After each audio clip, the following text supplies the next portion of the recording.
All right, hi, I'm Tiffany. I'm an addict. Hi, Tiffany. I want to say first and foremost, I'm really grateful to Narcotics Anonymous, and I'm really grateful that I'm clean today. And thank you, Phil, for asking me to speak today. And when he started this off, he didn't tell me it was traditions. And of course, I'm like, yes. And then it's traditions. And I'm like, oh, Lord. Because I can talk about the steps because I've worked them constantly throughout my recovery. And, I've got a lot of personal experience with working them. But the traditions, not so much, because I got so far with it with my sponsor, and then I was like, nope, I'm not doing it. And, because of this, I've talked to my sponsor, and now I've got a fire lit under my ass, and I'm like, I really need to go through with this book. And I bought this book and didn't crack it open, and thankfully I was asked to speak, and I cracked it open, and I realized what a treasure this is. And what a wonderful tool it is, and I am super excited and stoked to work this and to start applying them. Now, for me, the only way I know how to learn about the traditions is I break them or violate them, as someone else had said, because I am stubborn and I like to do things my own way. But thankfully, we have literature in place that helps us to change this. So, I've got little notes, I've got my book, I've got some things highlighted because I don't want to get off topic because I can do that really quick. Like squirrel. What? Okay. Something shiny? Ooh. So, my tradition is tradition 11. Our public relations policy is based on attraction rather than promotion. We always we need always maintain personal anonymity at the level of press, radio, and films. And one of the beautiful things about this book, it's kind of broken down in 4 different sections. First, it talks about the tradition, and then the spiritual principles. And then it talks about for our members, for our groups, and in service. And after each sections, they have these wonderful thought-provoking questions that I was like, oh, I didn't even think about that. Whew. Now, going through and reading this and preparing to do this, I realized I had to rip a lot of Band-Aids off because I realized I am violating this tradition. And, and once I realized that, I have the ability to change that.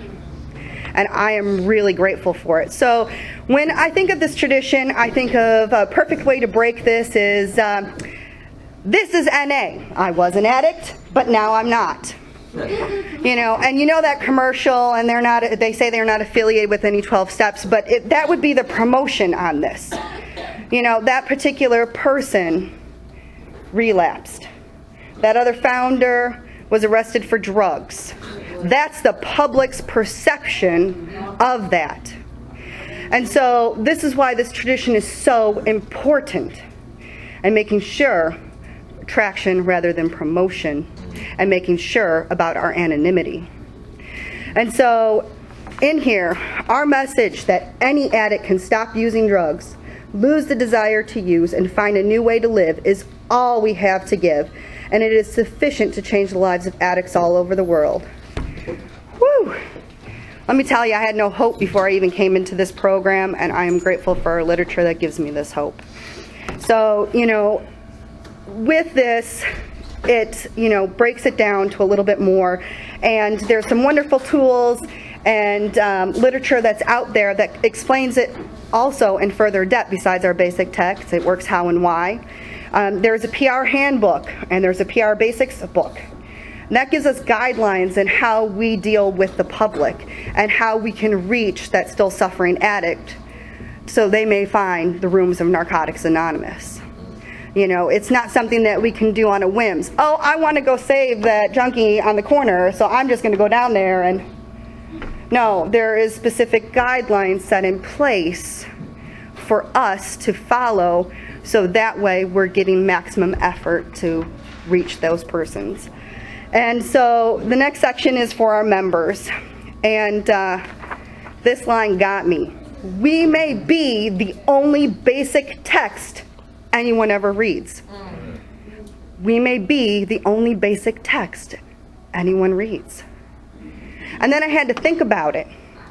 And I was like, well, what does that mean? Okay, well, if I'm wearing an NA t-shirt and I'm out driving my car, and I have road rage, and I get out of the car, and I'm all like, "Rah, rah, rah, rah, rah," and they see NA, that is that person's perception of Narcotics Anonymous, even though I may not have attended it for that to be. If I go to a convention, an NA convention, and I trash the hotel room and don't pick it up like a responsible adult, because it's not my job, that's why they have people there, that is that hotel worker's perception of Narcotics Anonymous. So if that person who has someone in their life that might need this program, why would they want to send them to Narcotics Anonymous? You know, and I have to remind myself this. You know, and then it goes into social media, and I'm getting into that a little bit. But, you know, some examples of attraction rather than promotion and how they personally have affected me is, you know, when I was at the end of my rope and I was done and I was sick and I was beaten, I reached out to the person that I found most attractive because I knew that they had a program and another fellowship that they might be able to help me. And because they worked their program and their steps and their traditions, they were able to help me, and then they helped me find Narcotics Anonymous. And because of that, I was able to celebrate with that family member 37 years this week. And I am so grateful that he has those 37 years, because he has been a wonderful example of what this program could be. You know, and because of that, it's made me who I am today. And I am extremely grateful for that. And, you know, so when it comes time to the tough times and get to be there, you know, in the last 3 years, he's had 2 heart attacks and 3 stents. And, you know, he went into a cardiac, he went in for his appointment yesterday and called me right away at work. And he has to go in for another emergency procedure next week. Because of this program, I'm able to be fully present for him and help him through this, like he helped me in my desperate hour. That's the beautiful thing about this program. And before, when I was out there, I didn't care about any of that. If it didn't revolve around me, I didn't want anything to do with it. And today I can be there for others. And another example is I had another family member that when I got clean was very adamant that I was doing this for attention, that I just couldn't handle my liquor, that I was using this as a means to milk my parents of all of their money and everything else like this. And I really wanted to react to this. And thank God for my sponsor who's like, nope, that's not what we do. You know, I wanted to put them on blast on Facebook, and, you know, like I just wanted to create all this havoc because I was hurt. And instead, I just kept doing the next right thing and not picking up. And 6 years ago, he reached out to me and said, I need help, and I've seen the work that you've done, and I want that. That's that attraction versus promotion. Because I knew when he was doing all of this, he was deflecting on what he was going on in his life. But I have no ability to tell someone that they're an addict. They have to make that a mission for themselves, just like I had to. You know, and also, too, as members, we have to be very mindful because, you know, when these traditions were formulated, social media wasn't out there as much. And, you know, so we have to remind ourselves when we do these things and we put these things out there, again, that could be the basic text someone's looking at. And also, too, that we don't have the right to break someone else's anonymity. I've experienced people breaking my anonymity, and I've had experience of breaking other people's anonymities before I knew. You know, that's how I learned the traditions. I break them.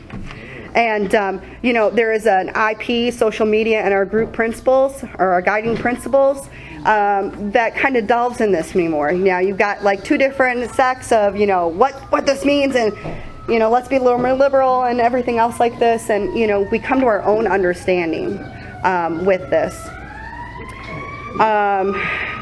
So for our groups, when it breaks it down, when we are responsible and consistent, we build trust. And what that means is simply being clear on a group conscious, knowing how to contact the facilities, having designated group members who interact with them, being consistent and on time with our payments, and leaving space better than we found it. That's how we build relationships that last.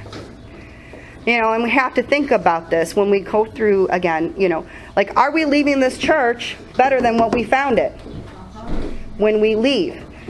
Because that's our group responsibility. Are we making the newcomer feel welcome? That's our responsibility. Are we being attractive to the newcomer? That's why we have group business meetings. That's why we have group inventories. That's why we come together with different ideas to make sure that we are trying to reach that still suffering addict. And, some different examples that I can think about this. And, again, too, I've been guilty about this. When I'm outside of a meeting throwing my cigarette butt on the ground. That was a huge Band-Aid because I'm like, oh, well, it's not a convention. It's just a meeting. Ooh. But that's going to be someone's perception. Following the facility's rules. They tell us you can't smoke on this side of the campus, you have to smoke across the street. But yet we all, when it's cold, start creeping up closer to the door instead of standing out there. And so, we are all responsible to make that addict feel welcome in our meetings. Some of the things that I can think of when I think about that is, especially with key tags. When you got a newcomer that comes in and only one or two people get up to hug them, that's right. And then someone with the year stands up, and everyone gets up and hugs that person, how does the newcomer feel? How is that being attractive to the newcomer? Like they don't feel special. Like they can't get that hope. That might be the thing that sends them out the door. We don't know. Or when a newcomer is suffering and not a trustworthy person goes up to talk to him. Like another man goes to a man, a woman goes to a woman.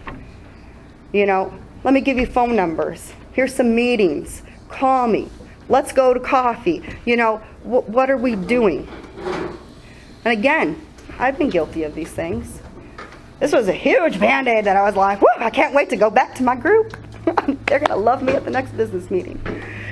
And, so that's why it's really important, and I really loved the questions for this, and, I'm going to pose this to our group to look at some of these group inventory questions to make sure that we're doing this. Someone had talked about, like, why aren't we doing a tradition meeting, in our meeting? Like, why aren't we doing this?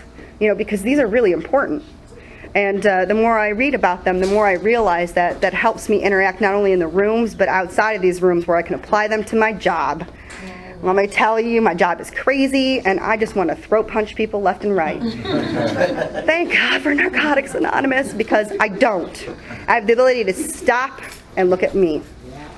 And so, and finally, in service, we carry the NA message and work to ensure that addicts seeking recovery will know where to find us. And so some things that we have that is, we have groups. We have groups that go to area.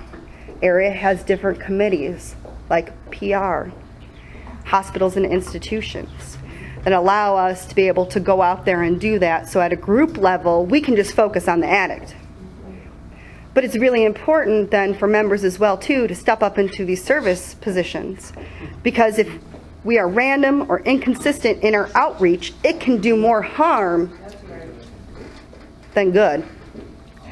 And sometimes it's better not to be inconsistent and then not reaching out at all. Like where do we draw the line with that? And so it's really important with our PR committees and our hospitals and institutions to look at that and to make sure that we're not just sending the same people into one particular meeting. Because if it's the same person coming in, let's say to the jail every week, to do that meeting because it's important and they don't want to see it stop, what is that telling that meeting? That person is Narcotics Anonymous. That's it. So if that person falls, that's going to be their experience. That's why you send 2 or more. That's why you send a whole bunch of people, and it's really important. And I come from a real small area, and that's something that we're struggling with right now. And at some point, we have to be able to stop and look at what we're doing. And again, because of reading this tradition, I realize this. I realize where the harm can come from this. So to be able to take it back to my area and say, okay, we really need to look at this. We need to come up with some questions. We need to have a group conscious, and we need to figure out what we're doing with this. Because again, my right today is I shouldn't be causing other people harm. And so, another great thing about PR too, with the committees is that, that they're able to do these outreaches, and they're able to do and bring literature to the different members of the community. So in hopes that someone finds that seed and brings it and finds NA. But it's also the responsibility of the groups and PR to make sure that our meetings then are equipped to handle this. Now, like I go to a meeting that it's, 4 little leather couches, it can fit maybe 10 people. And if they did a PR push in that area and we got 25 people trying to fit in this small room, what does it say? We have to be able to have a plan B that if we start to grow in numbers, that we're able to facilitate this. And so I really don't have too much more to say other than I'm really grateful for our traditions. I'm really grateful for the fire that it inspired in me to do more work on myself so I could be better service to Narcotics Anonymous. It is a beautiful, beautiful thing, and I'm entirely grateful. Words cannot express how grateful I am to be sitting here. So thank you guys for allowing me to share.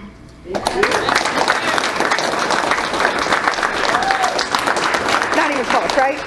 I felt like I wanted to be like, are we sure